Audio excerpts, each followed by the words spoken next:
Hello and welcome to our third lesson on this transporting plants topic. In the previous two lessons, if I just put the screen over to here, using the booklet that I've sent you, in the previous two lessons we've looked at the structure and function of plant stems, we've looked at water transporting plants, and today we're going to be looking at translocation. So on my PowerPoint, I've got it titled The Transport of Organic Substances in the Phloem. However, lesson 3 is this one, translocation. So by the end of the lesson, you should be able to explain what translocation is. You should be able to explain the mechanisms by which sugars are transported around plants, and you should be able to evaluate the evidence to suggest why we have this current model for translocation. Now, just for your reference, the specification links this part, the mechanism of translocation. We're going to talk about it as an energy requiring process which assimilates, especially sucrose in the phloem between sources and sinks, and we're going to talk about how these sucrose molecules and other molecules are actively loaded and unloaded from the phloem. So, let's make a start. Our first keyword today is the word translocation. Translocation. Okay, now translocation is something you should have heard about at GCSE, but we can define it as the process by which organic substances, so the process by which organic substances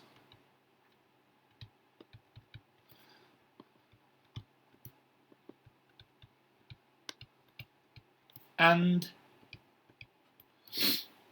some mineral ions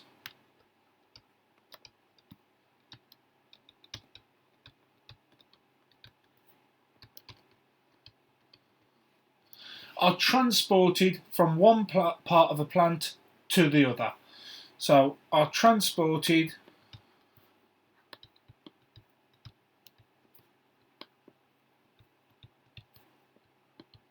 from one part of a plant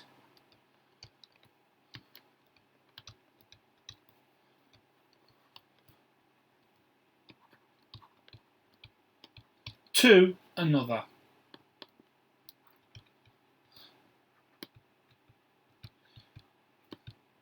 So, translocation is the process by which organic substances and some mineral ions are transported from one part of a plant to another.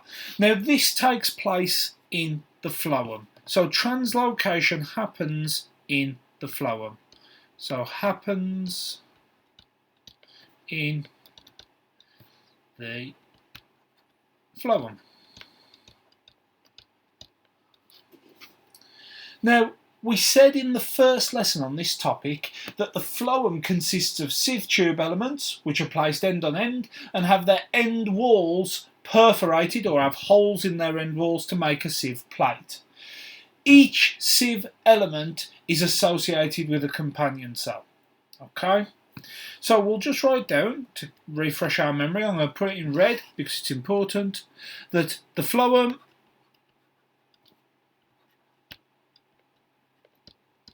consists of sieve tube elements,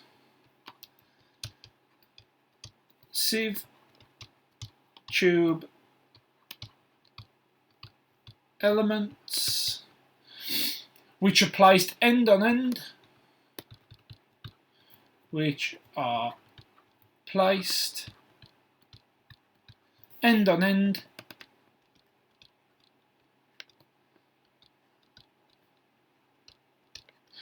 with, that's not how you spell with, is it? With holes in their end walls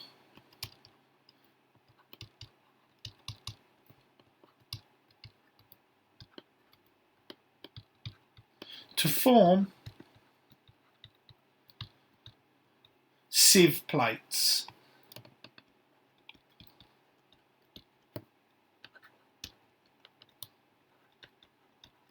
Okay, so the phloem consists of sieve tube elements which are placed end on end with holes in their end walls to form sieve plates. We can also say each sieve tube element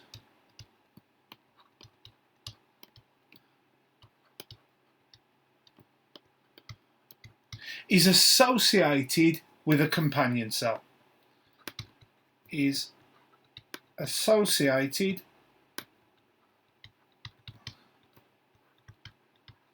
with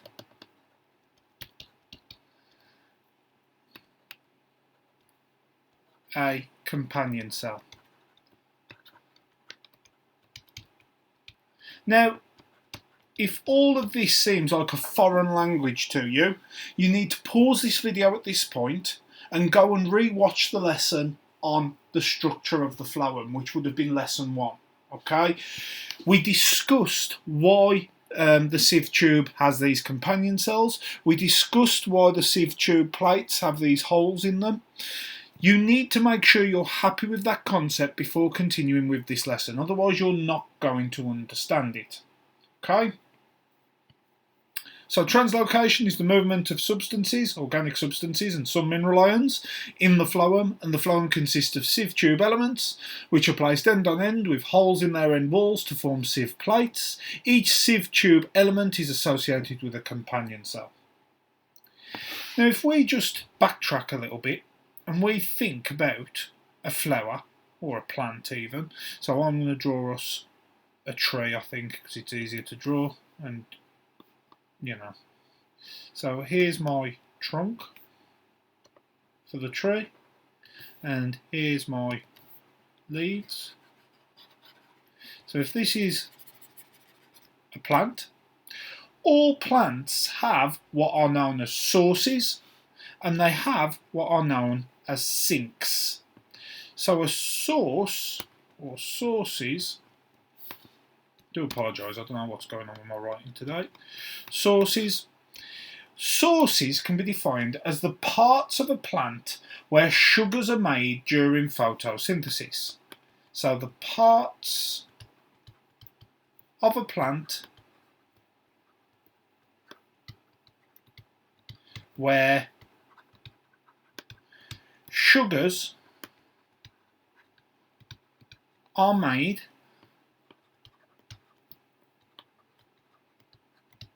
during photosynthesis.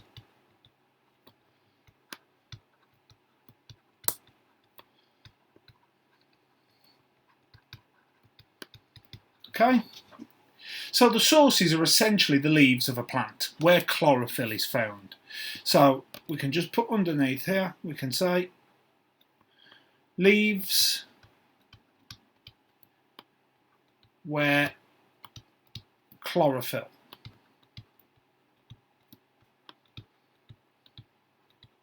is found.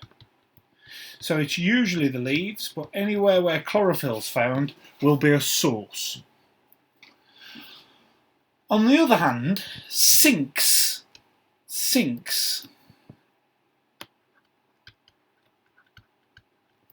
can be defined as the parts of a plant where sugars are used or stored.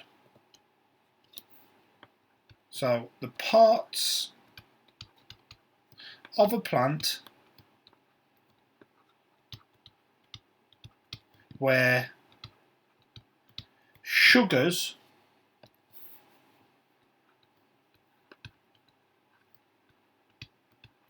are used or stored for future use.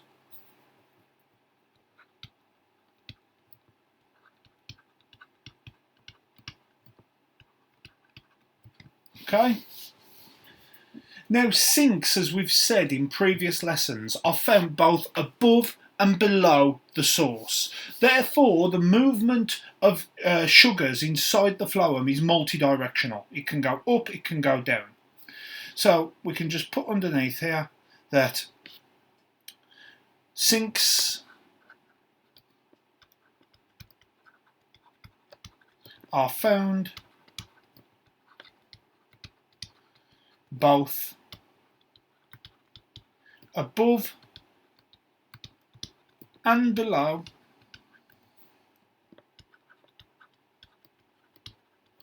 the source or sources. So translocation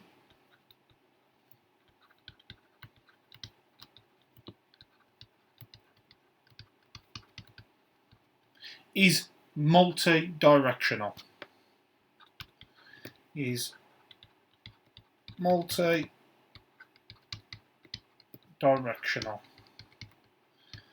Okay, so sources include such as the leaves. So our sources would be here.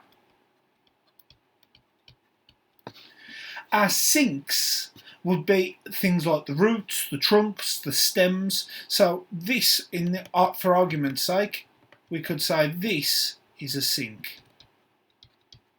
Okay, but at the same time, there are sinks that are above the sources. To move organic substances or sugars from the sources to the sinks, we use translocation in the phloem. So translocation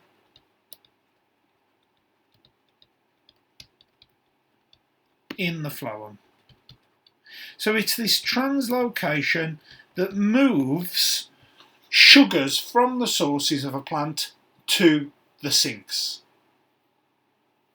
So we've said that translocation is the process by which organic substances and some mineral ions are transported from one part of a plant to another. It happens in the phloem. We've said that the phloem consists of sieve tube elements which are placed end on end with holes in their end walls to form sieve plates. Each sieve tube element is associated with a companion cell. Again, if you don't get that, if that's a foreign language to you, you need to go away and re-watch lesson 1.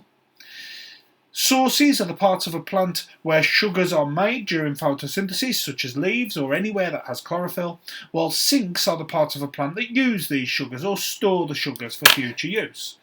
Sinks are found both above and below sources, therefore the movement of sugars needs to be multidirectional. And we've said that to move sugars from a source to a sink, translocation is needed in the phloem. So, let's have a look at how this process actually takes place. So, if we were to have a look at this diagram on the PowerPoint that I've given you shows or summarises how sugars are moved from a source to a sink. Okay, you can use this diagram yourself. I have put a copy on the PowerPoint which I've shared. I think it's in your books as well actually.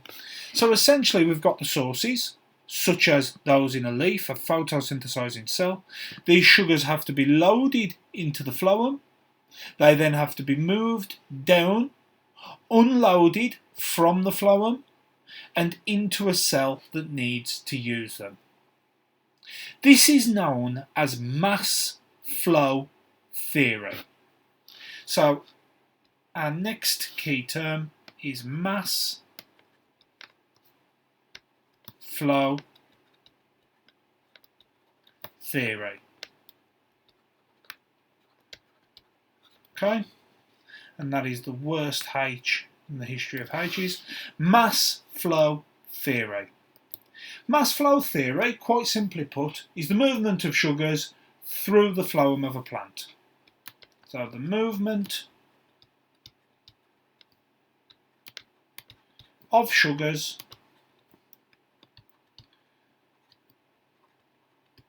through the phloem of a plant.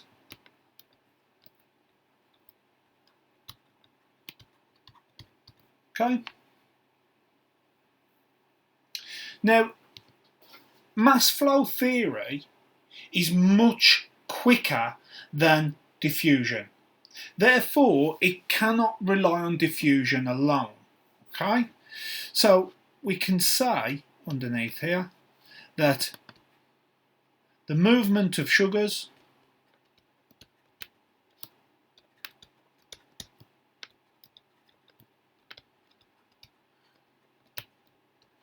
in the phloem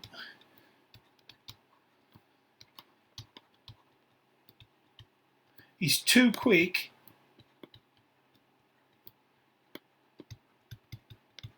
to be diffusion alone.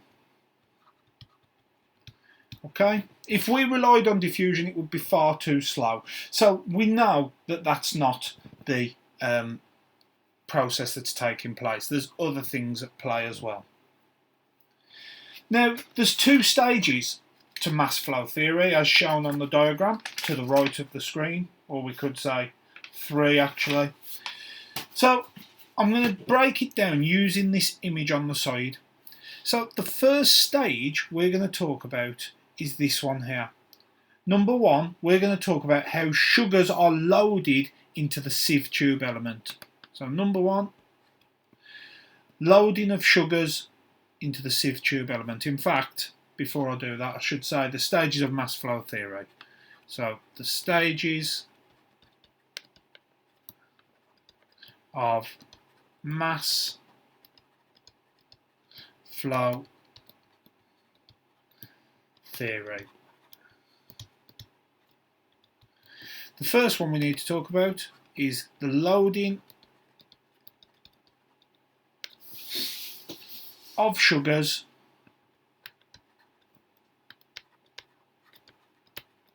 into the sieve tube element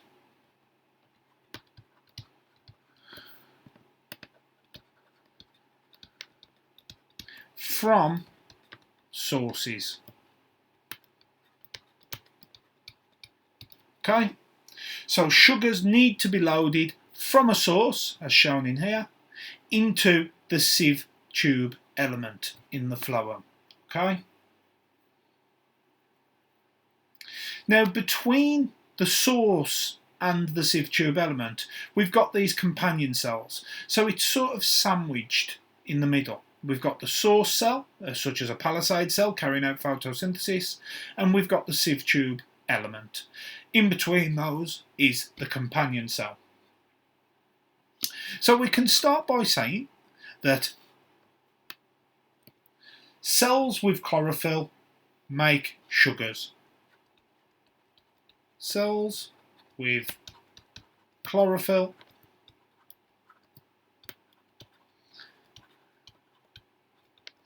make sugars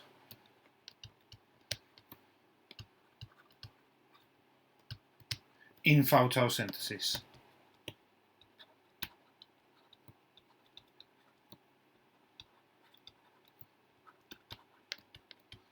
Okay, these are our sources. Now, facilitated diffusion moves these sugars into the companion cells. So going from the chloroplast, or from the source cell, into the companion cell, we get facilitated diffusion. Now remember, facilitated diffusion is just diffusion. It's a passive process through a channel protein or some sort of protein. So I'm just going to write down, I'm sure you know it, but facilitated diffusion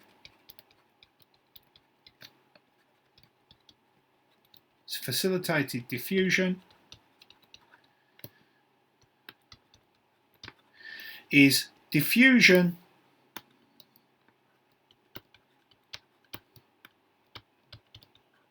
through a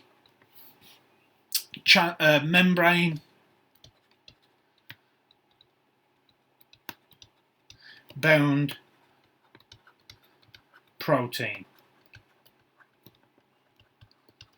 Now remember, diffusion is passive, so no energy is used. It just means that it uses a channel protein or a carrier protein to pass through from one cell to the other. So facilitated diffusion moves sugars from the source cell into the companion cell. So we can say, I'll put it in a different colour so it stands out, sugars move from the source cell into the companion cell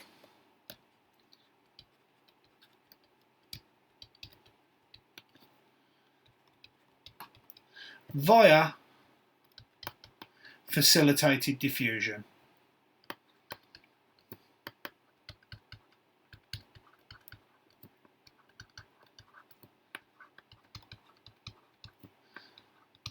Okay, so the sugars that have been made in this source cell diffuse into the companion cell through membrane-bound proteins. Now, at the same time, the companion cells actively transport hydrogen ions into the space between their cell membrane and their cell wall. Okay, so the companion cells actively transport hydrogen ions into the spaces between their cell wall and their cell membrane. Okay, so we can say companion cells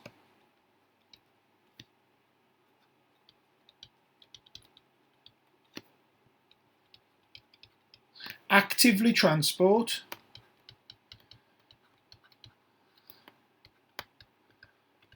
and remember, if it's active transport, it requires energy, so ATP is used. So they actively transport hydrogen ions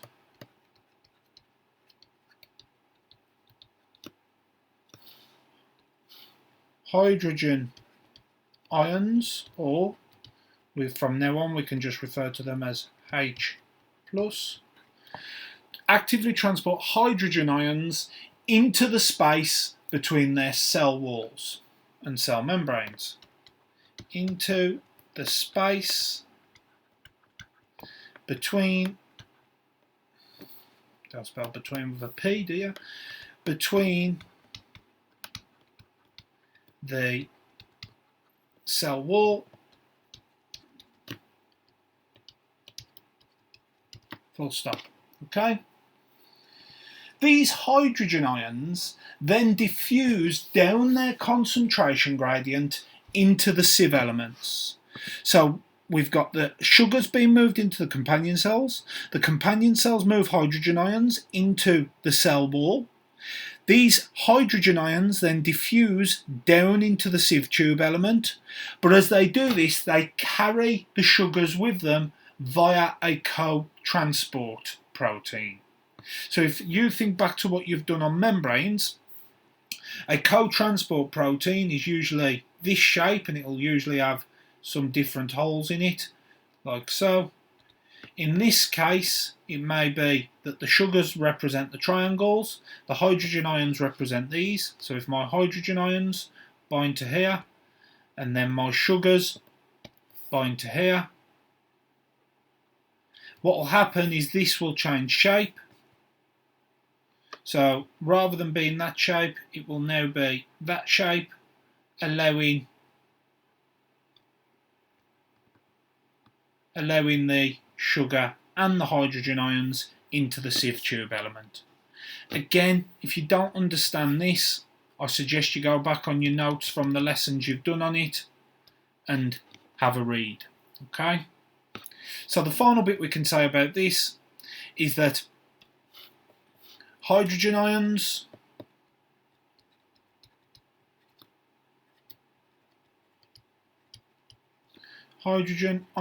and I did forget we could have just put H+, then diffuse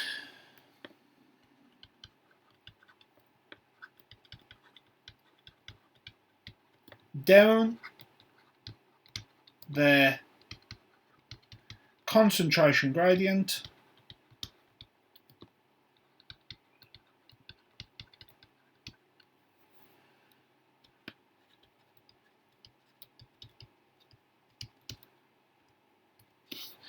into the sieve element or into sieve tube, carrying sugars with them,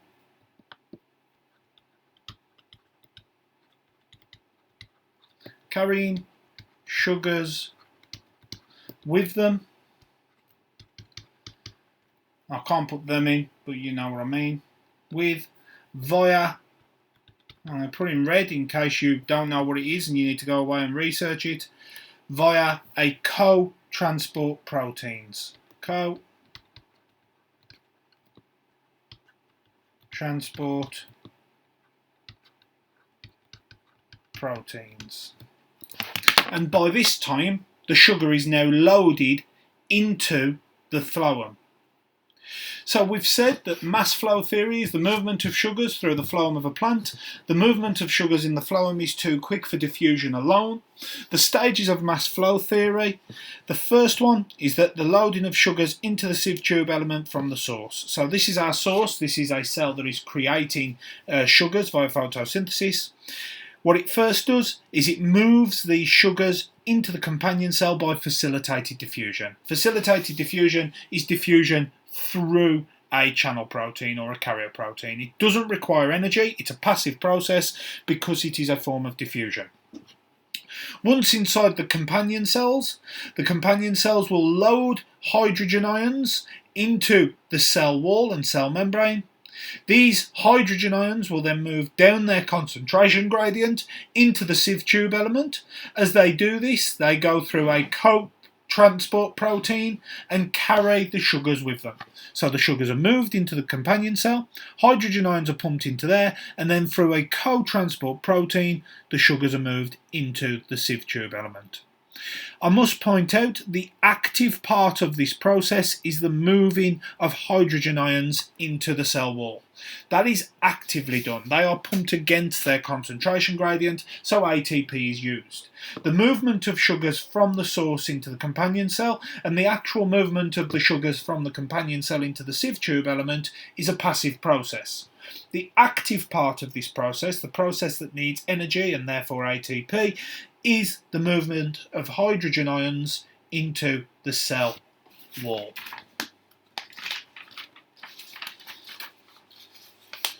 Right then, so shall we probably, how long will it take to, I'm not doing that, that'll take forever, so I'm going to refresh the screen and I'm going to put our image back on so that we can continue what we were doing. So thus far we've spoken about loading the sugars into the sieve tube. We're now talking about how they move through the phloem. So we can put number 2, mass flow of sugars through the phloem. Of sugars through the phloem. Okay. So these sugars have been moved from companion cells into the sieve tube element. So we can say that the sugars have been loaded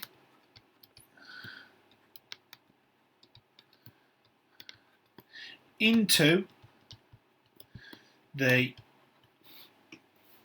sieve tube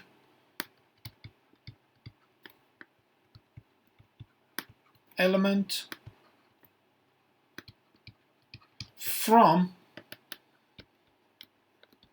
companion cells.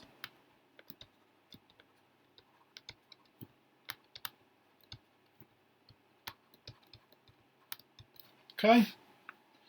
Now, when the sugars are loaded into the sieve tube element, this reduces the water potential. So we can say, and I'm going to put in red because it's important, the addition the addition of sugars to the sieve tube element,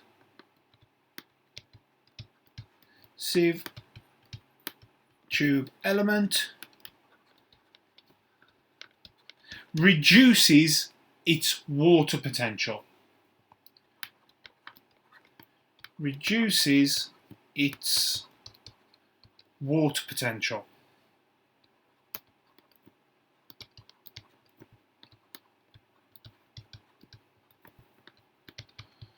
Okay.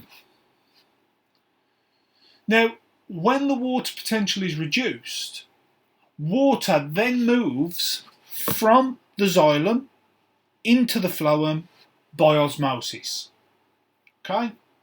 Because the sugars have been added to the sieve tube element, this has made the internal concentration of the sieve tube element more concentrated. Therefore, water molecules move via osmosis from the xylem into the phloem. Okay? So we can say that water then moves from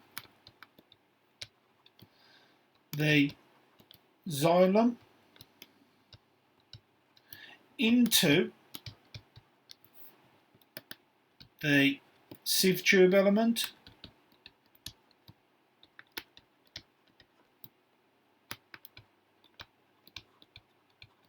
via osmosis. Okay? When it does this, this increases what is known as the hydrostatic pressure. Okay? So this increases the hydrostatic pressure inside of the phloem. Exactly like when we spoke about oncotic and hydrostatic pressure inside of your blood vessels, it's the same principle. So we can say that more water increases the hydrostatic pressure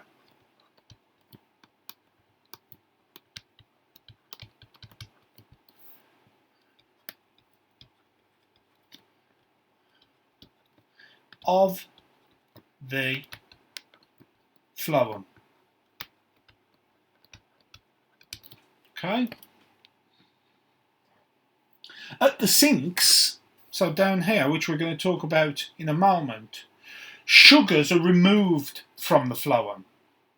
Therefore, that reduces the water potential, increases the water potential. Therefore, water leaves the phloem. Okay?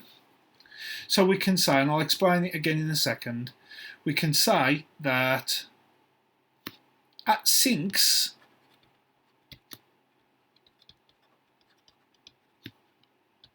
sugars are removed from the phloem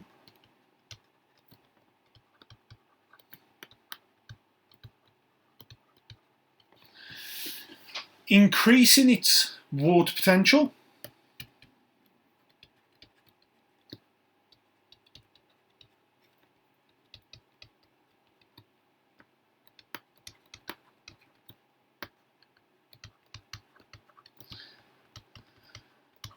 and water moves back into the xylem by osmosis. And water moves back into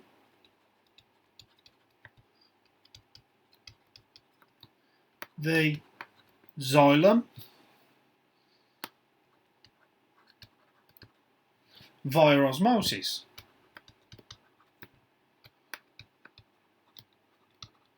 So at the top we've got sugars being added. That decreases the water potential of the sieve tube. Therefore, water moves into the phloem, increasing its hydrostatic pressure. At the sinks, the opposite happens. Sugars are removed, increasing the water potential of the phloem, and water then moves into the xylem. By doing this, the hydrostatic pressure is reduced inside of the phloem at this point, and the sugars therefore move down a pressure gradient to where the sink is. So we can say, in fact I'm going to add here, at this point, so it should read, more water increases the hydrostatic pressure of the phloem at this point, and we can just put down here, less water decreases the hydrostatic pressure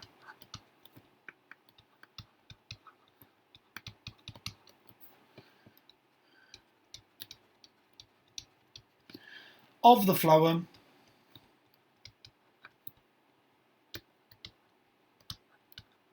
around sinks. My arm's starting to hurt now.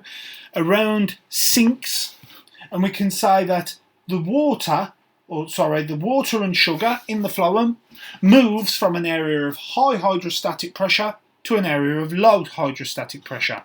So we can say, and I'll annotate our diagram to show what I mean, that sugars move through the phloem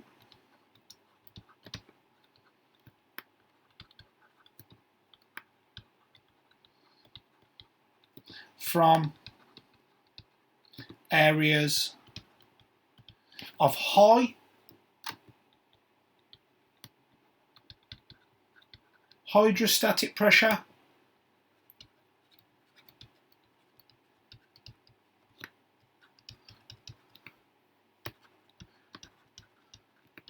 so the areas of high hydrostatic pressure would be the sources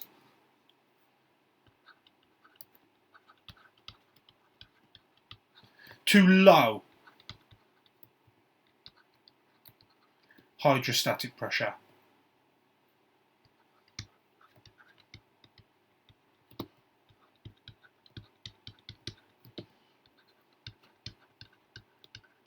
Which would be the sinks. So we get this loading of sugars here. This reduces the water potential, so water moves from the xylem into here, giving it a high hydrostatic pressure. At the sinks, the sugars are removed, therefore increasing their water potential. Water then moves from the phloem back into the xylem, giving this an area of low hydrostatic pressure. Therefore, the sugars move from the sources down to the sinks. This is a passive process, okay? No energy is used. It's relying on osmosis and diffusion and hydrostatic pressure. So I'm just going to add up here, because I have run out of room down here. You can add it in your notes how you wish, that this is a passive process.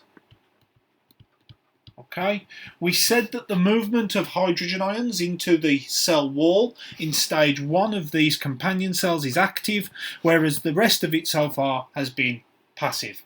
You'll be happy to know that this final bit is very, very straightforward. So I'm just going to reset my screen. I'm just going to add our image back in. So I'm going to make it a bit bigger. So far, just to summarise, we've said that the sugars are loaded from the source into the companion cell by facilitated diffusion. These then pump hydrogen ions in an active process into the cell wall, which can then be used as they move down their concentration gradient to move sugars from the companion cell into the sieve tube element via a co-transport protein. Once we're inside the phloem, inside these sieve tube elements, the increased amount of sugar molecules or sucrose molecules decreases the water potential of the phloem, therefore water moves in. The added sugar, added water increases the hydrostatic pressure inside the phloem where it's close to the sources. At the sinks, sugars are removed, increasing the water potential of the phloem. Water then moves out into the xylem, which makes this an area of low hydrostatic pressure. The sugars are then moved down a hydrostatic pressure gradient from an area of high at the sources to an area of low at the sinks. And our final part, we need to talk about how these sugars are loaded from the sieve tube into the sink. So, number 3, how sugars are moved from sieve tube elements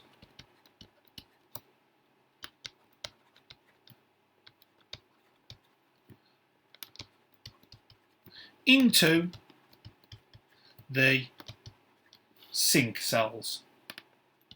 And this is really straightforward.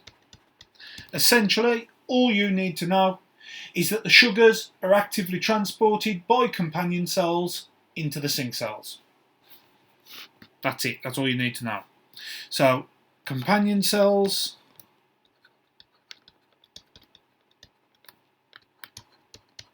actively, in fact I'm going to put that in red because this is where we require energy,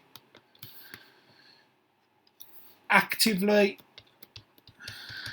so it would be via active transport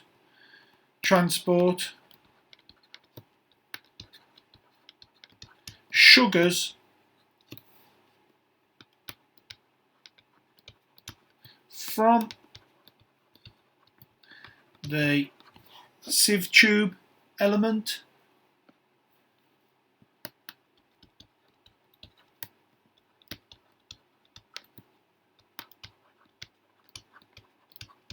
into the sink cell. So nice and easy. For the third one, you just need to know that active transport is used by the companion cell to move sugars from the sieve tube element into the sink.